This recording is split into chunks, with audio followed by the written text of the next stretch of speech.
Welcome to Front Night. For real. Back, spawn of Satan.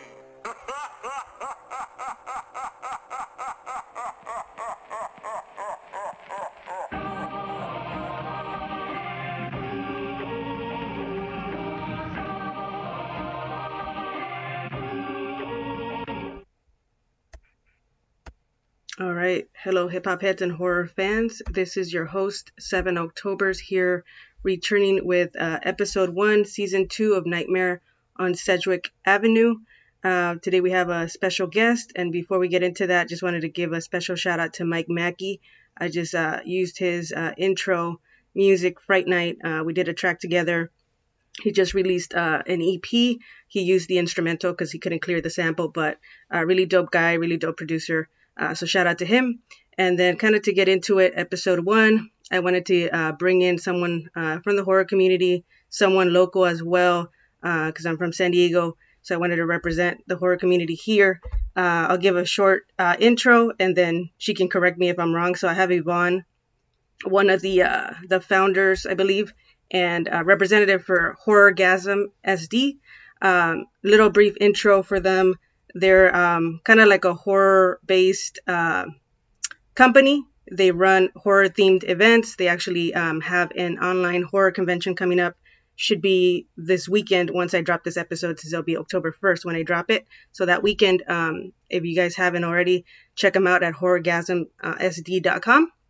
They're going to go ahead and have like an online horror convention, which is pretty cool online. We'll go over that in a second. They do art exhibitions, comic books, issues, a little bit of everything, online art galleries, all that. But without further ado, I would like to bring Yvonne here on the screen. Hello, Yvonne. Hi, how are you? Hey, good. So thank you again for your time. Appreciate you. And then I'll let you actually introduce yourself a little bit and then tell us about how you would describe Horrorgasm, because I just kind of did my research, but obviously who better than to do it than yourself. So if you want to tell us a little bit about who you are and Horrorgasm and what it actually is. You were spot on everything. Okay. I couldn't have said it better myself. Where you can check us out, we're actually hosting the event on horrorgasm2020.com, and that's where you can directly register for free on for our convention that's going to run October 2nd through October 4th. If you want to get more exclusive content like interviews and panels, then for just $10, you can get access to all of that. Okay, pretty cool. Yeah. And then I was reading a little bit about you guys. So how did you guys get into the horror community? Because I believe most of you guys are like local artists, right? If I'm not mistaken. Yes, we're all local artists. Now, me and Jennifer, we've actually been friends since 1993. So Oh wow. we've been friends for a long time, and we've always been weird and into everything that's like spooky, witchy. Yeah. She loves werewolves, and that's like her favorite go-to monster. Okay. And she met Atiba. She started getting back into the art scene shortly after graduating college. But in 2016, I think she really got back into it. But 2017 is where she was doing a show called Booze and Pancakes. Is it Beer and Pancakes? Booze and Pancakes show. Yeah. That show doesn't run anymore. Okay. But that's where she met Atiba. They actually happened to be positioned next to each other at the art portion, at the art gallery part of it. Okay. And they got to talking. They just clicked right away. And so that's how I met him, through her. So Okay. Shortly after that, I think in 2018, Jenny had been doing curating for Thumbprint Gallery and at Subterranean Coffee in Hillcrest. And so she started curating shows, little pop-up shows there. And Atiba does the 80s versus 90s, and the 90s movies group art exhibition at 10th Avenue. Oh, okay. So they both already were curating and getting into Mm-hmm. that when Jenny kind of came up. She called me one day in 2018 and um, she said, she's like, I have this crazy idea Yeah. and I think it will work. And so she came up with Horrorgasm in Okay. early 2018, and we just like we gathered our resources. We contacted anybody that we had like current contact with to Mm-hmm. book 4 venues, tap into artists, and get them interested in doing a large scale group art exhibition that was like an art crawl Okay. throughout 4 different venues. So it started out as like a very tiny art crawl throughout San Diego, which is super fun, but it got a really good reception. But that's how we got into Horrorgasm. Like that's like the super abbreviated version of it, though. Oh, okay, that's pretty interesting. Yeah, because I think I heard about you guys last year. Because I follow a lot of like horror stuff, and I don't know if you guys put like an ad or something on Instagram, because a lot of the times that's how Instagram gets me. So I saw an ad and I was like, oh, this is pretty cool. And then I found your guys' page, and then I started kind of researching. I'm like, oh, this is cool. I didn't even know that there was like really like a horror community here in San Diego. So it was kind of cool to see that. I didn't get to go to that show, but I saw like a lot of pieces were being sold, right? Like horror pieces and stuff like that. Was it all created by you guys, or is it like different artists that you guys had at We that event? had oh sorry. Yeah, No we worries. had actually I think last year's event we had 75 artists participate, including Oh wow. youth artists. We had like a youth art section, which was really fun because Yeah. there's some kids there. I was like, oh, you're better than me. Yeah. um, we do our own art and we Okay. do show our art in our art shows, but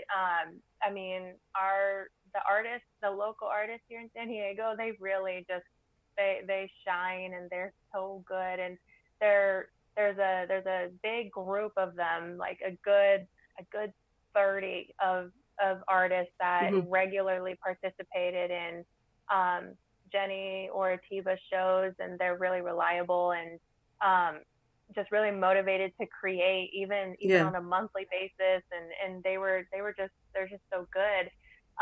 But yeah, 2018 we in our first art crawl we managed to get 100 artists to participate, but we had 4 venues, so we had a lot more wall space than we Oh did in wow. 2019. So that's why we Yeah. had to reduce the amount of artwork that we were able to accept in 2019.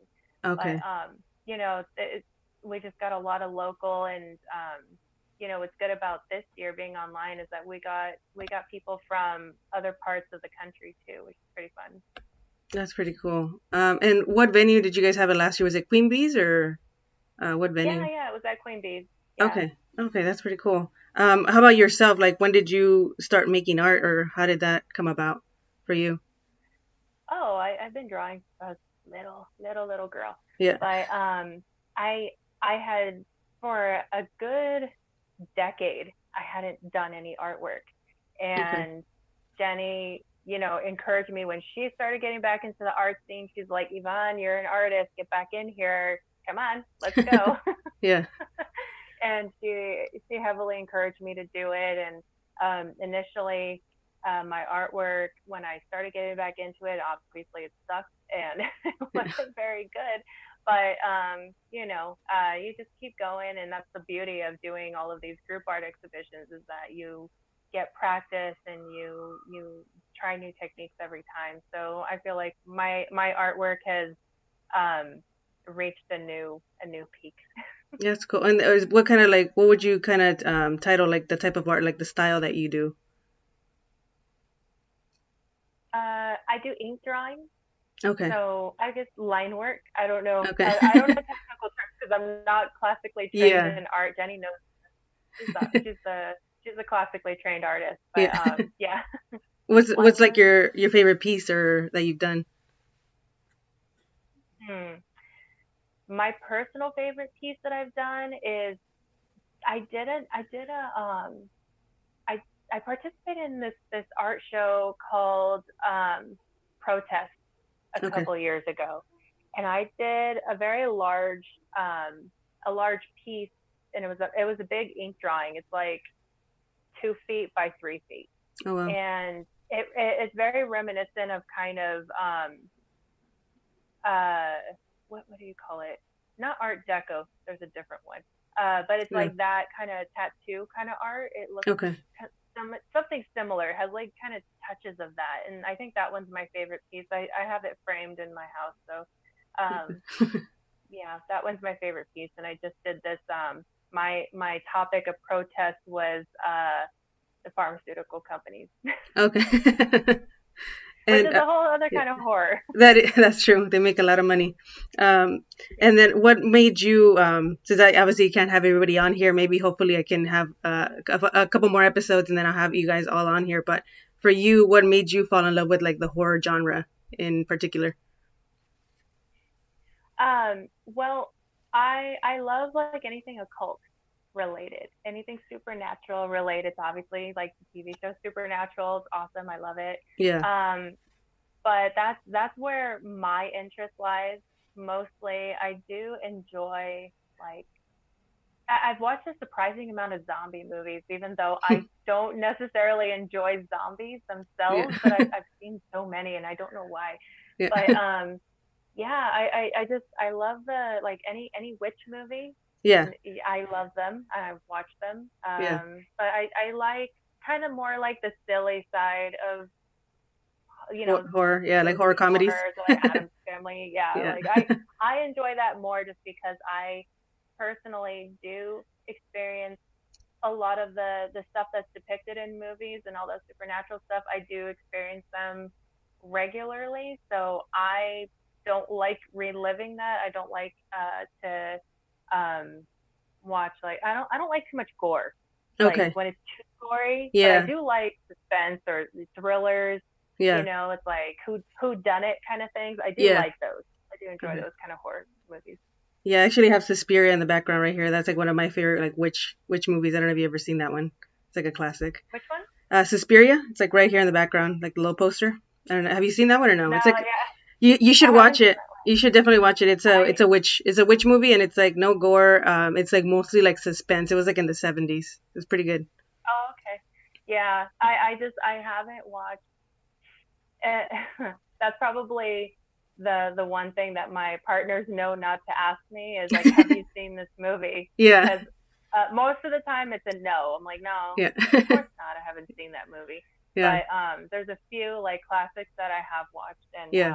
especially I have a 13-year-old, but like so basically the last 13 years, anything I've watched has been whatever my child wanted to watch. So Yeah. That's pretty it's cool. I don't do a lot of me time movies. So Yeah. All right. And then why the name Horrorgasm? Who came up with the name? oh, that was Jenny. She's Yeah. our evil mastermind. So Yeah. she usually comes up with these like really brilliant ideas, and uh, I'm not sure what. Because when she called me, and I recounted that story that she had called me one day, Hmm. and she had just had this like idea that just absolutely like struck her like lightning, and the name super tickled me. I was like, Yeah. that's so that's so goofy. Oh my god. Yeah. But it's definitely an attention grabber. I even Yeah. suggested, I was like, we may need to change it later, but let's just stick with it for now. We'll see if Yeah. we come up with a different name, and we never did. Yeah. Yeah. And that's pretty creative. Um, what's like your guys' like overall goal though with the company, or what do you guys want to do with it? Um, well, the ultimate goal, there's just because of how things have evolved, our goals are now kind of shifting. But our ultimate goal, regardless of where we take the business, is to create a home for all types of horror, all types of in like industries Yeah. within the horror genre. So I mean anything that has to do with horror, obviously the film industry, but there's a surprising amount of musicians Hmm. that embrace horror in their music and embrace the spooky and just have like a dark theme to it. Artists, dark artists or artists that love doing like pop culture and tend to focus on more scary stuff. they get shunted to the side in the art That's community, and true. we're like, no, we enjoy that, and we know there's a ton of people out there that also enjoy that. So we want to Yeah. bring all of these um, different creators Yeah. together and give them a place where they can all kind of commune. And so basically, a nice big horror convention is what we want to do. Yeah. Most of the time, they take place anywhere but San Diego, That's true. and San Diegans have to drive all kinds of different places in order Mm-hmm. or travel to go to horror conventions. And we have a huge community here. So our ultimate goal was to create a like a San Diego hub of Yeah. horror community. So, um, I believe we're still going to push for that definitely, but also another aspect of what our goal is to not just bring together the people that are, I would say, established, Mm-hmm. but also to invite very green people, very people that have not either they have not had the platform in which to share their work Yeah. that's beyond what social media has, Mm-hmm. um, and also people that have not, especially artists that have never been in a group art exhibition or have never been had a chance to show in a gallery of some kind. So Yeah. that's the other thing that we do with the comic books specifically. It's inviting indie writers and indie artists that even if they have never done comics before, Mm-hmm. we also show them how to adapt their work to a comic book format. So it's just kind of giving people education and opportunities, and just you know and to be able to enjoy new companies and new creators that they never Yeah. even thought existed before. So there's a lot in there. Yeah. That's pretty cool though. I hope it like becomes like you said, like a hub here, like kind of like Monster Palooza and like Burbank and all that stuff. I've been to those, but yeah, it would be cool to have something here. So that'd be cool if you guys, expanded into something like that. That would be pretty cool. Um, Yeah, that's the hopes and dreams. Yeah, right. And then I know mostly it's operated like by it's almost all females except I think Atiba is the only male, right? From the founders. So how Yes. how has it been as far as like how have you guys been embraced in the horror community, like being mostly like female dominated, and obviously I think like the horror genre is mostly like male dominated a little bit. How would you say that you've been embraced by the community? I say with very open arms. I haven't Yeah. received uh, any kind of different treatment, I guess Yeah. you would Yeah. say. At least not yet, Yeah. but I mean, so far it's been very positive, and not I haven't received any kind of nobody's like necessarily like dismissed me, Yeah. or Jenny for that matter as at the moment. But Yeah. you don't know if someone's going to be like that. But I just feel like people are a lot more open and accepting in the horror community I than agree. in Yeah. possibly other kinds of communities. Yeah, yeah, I thought it was pretty cool because like I myself like a female in the horror community, so it was cool to find out that most of you guys are like females that run the company. So that's pretty interesting. Um, Yeah. and then you already spoke a little bit about the upcoming convention that's coming up. I'll put the link on the description on this video once we upload it. But as far as everything going on right now with the pandemic, COVID, and everything, how have you guys? Obviously, you've been adapting from. I could tell you guys been doing online conventions, but how has that impacted you guys? It's definitely impacted us because we're used to being in, not only creating our own events, but participating like in other people's events as vendors, and really getting that face-to-face interaction and talking to people, and just when it just makes it easier to build bonds with other creators and in the community. However, planning for this event, uh, it wasn't as bad of a transition as we thought it was going to be, Hmm. because prior to the pandemic, we had actually already started doing online events, which it was just going to be like an online gallery. And the idea, we had already kind of had it going where the idea was to create like, okay, like we're going to go live on this day and we're going to do, certain things and try to do online parties. We were kind of already shifting to that, to do kind of, quarterly events and Yeah. themed art shows and stuff. And so when we realized, okay, like everything's definitely going to be shut down, even through October, we kind of made the snap decision in April-ish that Okay. we're like, no, let's just go 100% online. Let's not try to plan for an in-person event and then come August we have to cancel everything, or even September, you know what I Yeah. mean? So we just and then planning for the online, that was interesting just because getting people to commit to online at the time, going into May and June, people were just kind of like, we'll wait and see. We'll see if it's going to be in person or not. So getting people to commit was a little bit more difficult this time around. Yeah. But in the end, we got everybody that we were able to get. So That's pretty cool. Yeah. And then you mentioned that you guys have your quarterly, like it's kind of like a comic, right? Like a horror comic issues that you guys have. I actually have like a copy right here, and the camera will get it. But you guys released the summer issue, right? How did that come about? Like starting to do those? oh, that was fun. It was great because we were in 2019. I do most of the like the oversight, I guess. One of my friends said, "No, you're the producer of the show." So I guess that would be the title. But Yeah. so while my main focus is being the producer of the show and scheduling and booking talent, and Jenny handles mostly vendors and artists and stuff like that. Hmm. Atiba does most of our website. He does actually all of it.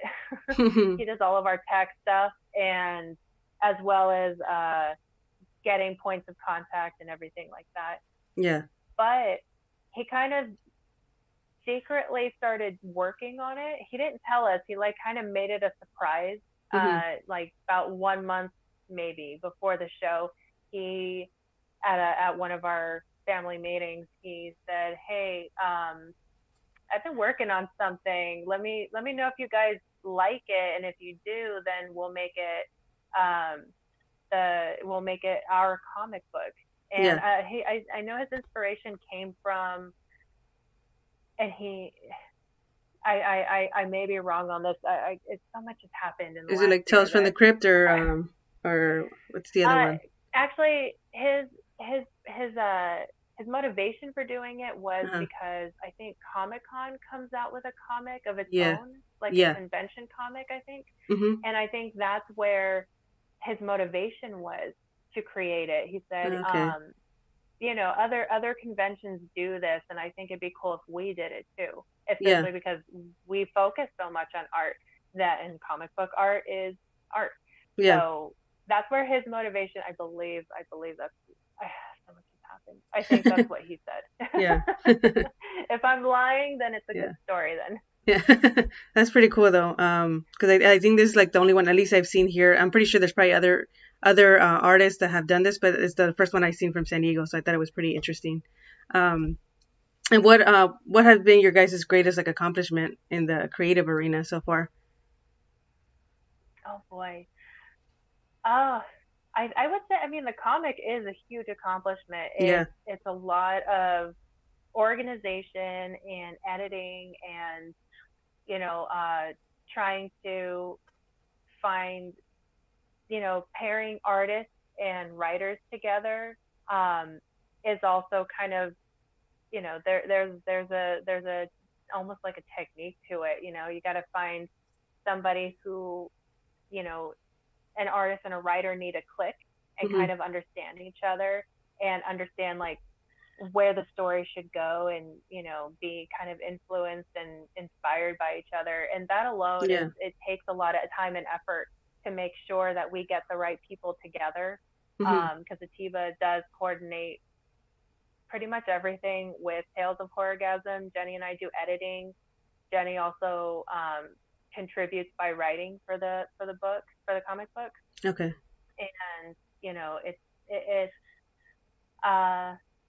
I don't know, that's, I mean, it's just so cool. It's like, Yeah. we created this, and Yeah. like, people are buying it, people like it, and are excited to be part of it, and Yeah. also to read it. So I would say the comic book, Yeah.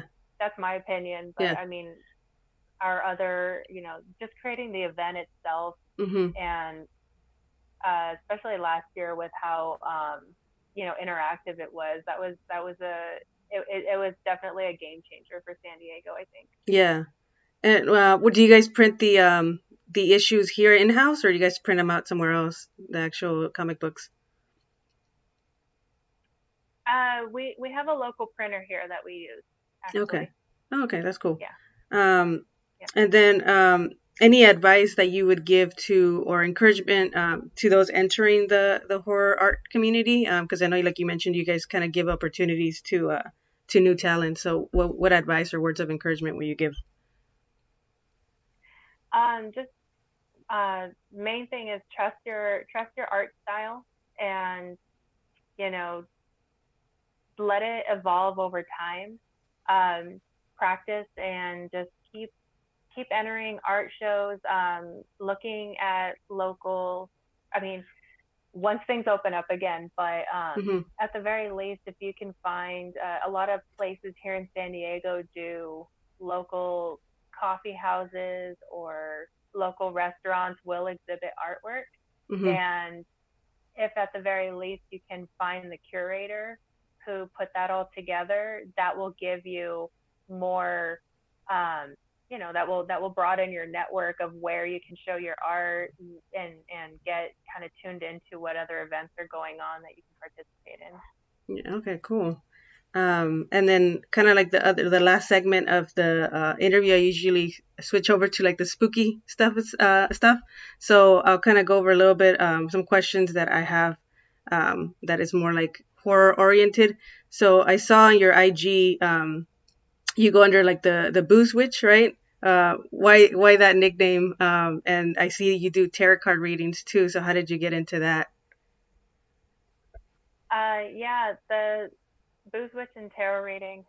um, I was a bartender for a very Okay. long time, Okay. and so I love creating drinks. I've done my Bar Smarts advanced. I went to Philly for that, which was super Cool. fun. But and witches know this. We use alcohol in our ritual practices Yeah. often, and I find the magical purposes of alcohol. So Hmm.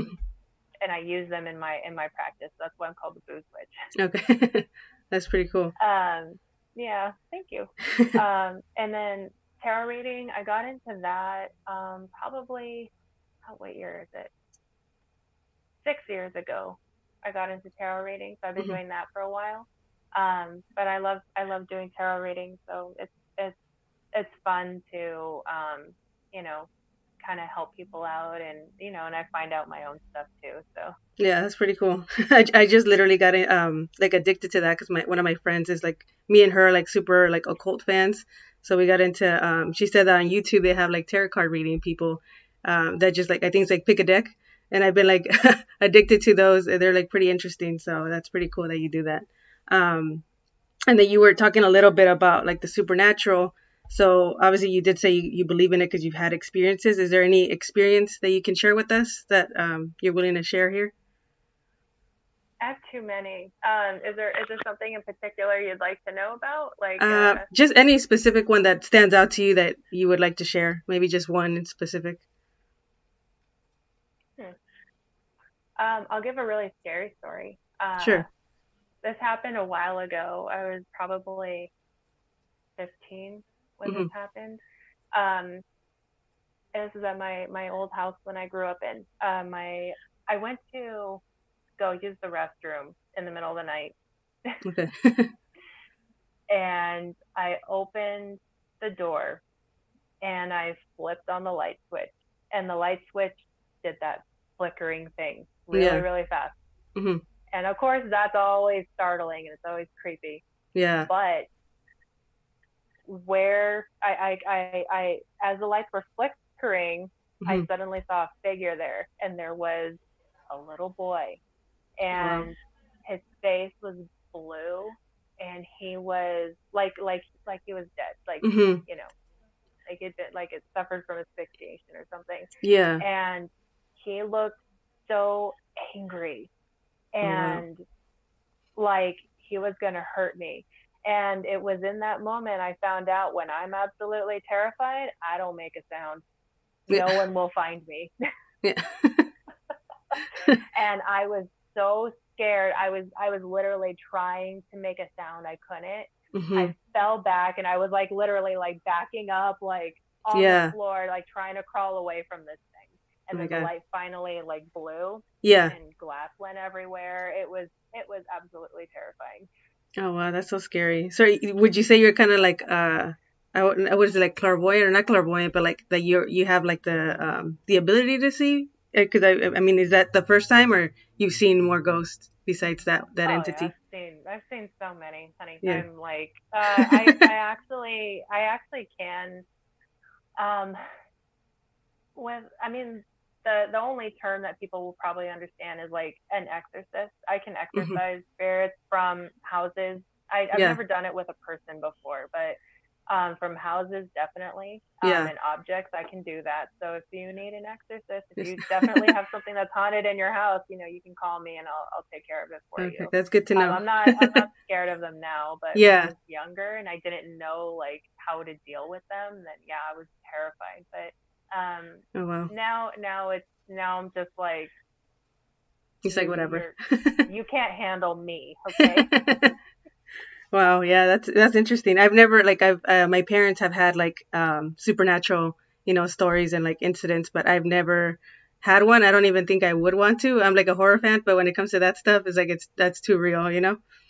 Um, Yeah, no, it's not fun, especially like I've had them like pull my hair and like sit on the bed next to me and just okay. like, I don't, and I mean, it's to the point now where it's like annoying if they do. And it doesn't scare me anymore. There Yeah. was one night where I was I had like a double shift. I worked like a really long day. I came home, it was super late, and then something fell in the kitchen, like a bowl or something Hmm. like that. There was this loud crash in the kitchen, and I sat up and I just started shouting at them. I was like, "Shut up! I'm trying to sleep. You can do this in the morning when I'm awake." And I went back to sleep. I'm like, I'm not gonna go check on it. Yeah. So normally that would terrify people because they're like, oh my Yeah. God, something's in the house, or like, but I'm like, no, shut up. Yeah. Did you ever find out like who that little kid was that you saw at your house that you were living in, or you never like did any research to try to No, find out? no, I never found out. Yeah.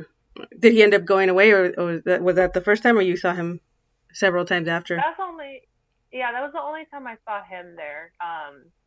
There was something in the garage, and I Yeah. never, I was too scared to find out any of that stuff when I was Yeah. younger. Yeah. Yeah, it was only in the last 10 years that I've been, I've learned how to deal with them and work with them. Yeah. Okay. That's interesting.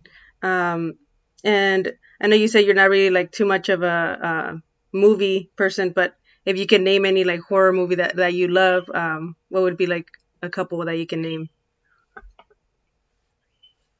I actually really enjoyed Zombieland. I really Okay. like that movie. Yeah. It's funny. It's too gory, but I love Bill Murray, so Yeah. you know. Um, uh, like horror movies, I don't know. I liked Carrie. That was fun to watch. It was just like a fun, you know. Yeah. I wasn't scared of The Exorcist when I saw it. Most people say they are, and I wasn't scared of it. I don't know, but I was. What movie was I super scared of? Which is stupid. Final Destination. Oh, okay. I was afraid to use the bathroom for weeks. Yeah, especially I think is the second one where the wood that's on that truck. I think that always scares me when I'm behind one of those like log trucks. I was like, oh no. Yeah. Yeah, my Um, dad used to tell me never drive behind one of those. yeah, because you never know. Um, Yeah. and then do you have any like favorite like final girl from a horror movie that you can name, or you want to skip it? Oh um, no, because I don't have like I don't know like the final girl concept like hmm that never I don't know like I didn't know that was a thing. Jenny just told me about it this year. Yeah, I don't know. I guess Scream. yeah. I love all the awful movies I love Scream though. that Scream is a aren't really that classic. scary, but I love scary movies. Or I love it's not Scream. Sorry, I love Scary Movie too, which Yeah, is stupid. yeah, But I love stupid comedy, so that's just yeah, that's just my own personal take. But I like Scream though. I yeah. watched. There's three of them, weren't there? I think I watched all Four. Yeah, three. there was four, and there's a fifth There's one. four. Oh, Yeah, yeah. oh, why? Um, I hated. Oh no, Texas Chainsaw Massacre was scary. Yeah, the I did original. not like that. Yeah, Yeah. I watched. I didn't watch the original. I didn't know there was an original movie. yeah. But I watched the 2004 movie. Okay. Yeah, yeah. That one was kind And of me creepy and too. my friend went to go see it, and we came out of the theater, and I'm like, I'm glad it's still daylight out. And we went home and watched like a romantic comedy to like get Yeah. ugh, get it off us, get it off us. All right. And then what does for you at least, because I know you have like stories with the supernatural and everything. So for you, what does fear like mean to you? And why do you think like people enjoy the horror genre? Like why do you think we love being scared?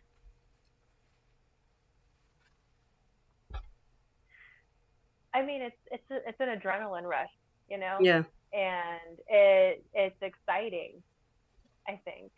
And when it comes to, I think movies do a good job making it such a fantasy Hmm. that it's actually an escape rather than, I don't know, some kind of weird self torture. You know what I mean? Yeah. Yeah, definitely agree. Yeah, I feel like it's kind of like you said, adrenaline rush, and it makes you know that you're like alive when you have that jump scare, you know. Yeah. Um, and what kind of for you guys, what kind of legacy specifically to you, since you're the one on here, what kind of legacy do you want to leave behind, either on a creative or personal level? Hmm. I mean, that's I don't know. What with Horrorgasm, I want the you know I want it to be something that really I want it to be something like that brings people together that people can say, yeah, I was part of that at some point, even you were just if you're a fan and Hmm. you just enjoy the fruits of everyone's labor, or you know, I think that ultimately Horrorgasm is going to be the place that allows people to express themselves in new ways and innovative ways, Hmm. and kind of just and I'm getting really stuttering here just because I didn't I wish I prepared for this question. And I always it's kind of like the deep question that I end it with, because I always want to know, like, I think a big thing for me is legacy, like what you want to leave behind, what do you want to be remembered for? So I always that's always my last question. A lot of people are like kind of like, oh, that got me thinking, like I never really thought about that. Yeah, I mean, we definitely want to be that company that is inclusive and helpful and, you know, lifts people up. Hmm. Even, and most companies should strive to do that. We just have a very niche horror, niche community that we want to uplift. Yeah. No, that's really cool, because yeah, like you said, we're kind of, sometimes I say like horror is like the outcast of the genre type of thing, whether it's movies, like you said, art.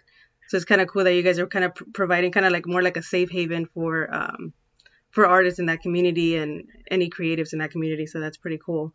And then before I end the interview, I always ask you guys if you guys have anybody that you want to shout out, any special platforms that you want to give a shout out to. Oh my gosh. There's, I mean, I have to, tip my hat to Atiba and Jennifer for all the hard work that they've done. I know they're not here at the moment, but Yeah. I think about how finely tuned our company is, and how when they come up with ideas and projects and ways to evolve our company, it's just amazing, and I couldn't be luckier to have partners like them. So that's my first shout out. I mean, we're gonna individually shout out all the people that have helped us, but there's definitely like 30 people, that are being part of the show for this year, and that are providing content, that are, participating in our panels and interviews. And without them, we wouldn't have a show. We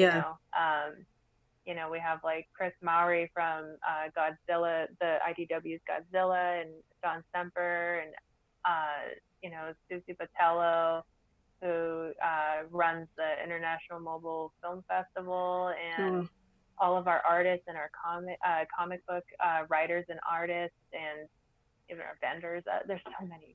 So many people. Well, yeah, like again, I'll remind everybody again, the online horror convention, October 2nd through the 4th, correct? You can sign up online for free. If you want special content, you can pay for that, and it'll give you the price on the website. So like I said, on the description, I'll add the link. And yeah, thank you so much, Yvonne, for sitting here with me and conversating about Horrorgasm SD and everything your guys' company's doing. Shout out to you guys for providing that platform to the horror community here in San Diego. Yeah, thank you for having us. All right. You're welcome. All right. Well, we'll be in touch. Thank you again, and have a good weekend. You too. All right. Bye-bye.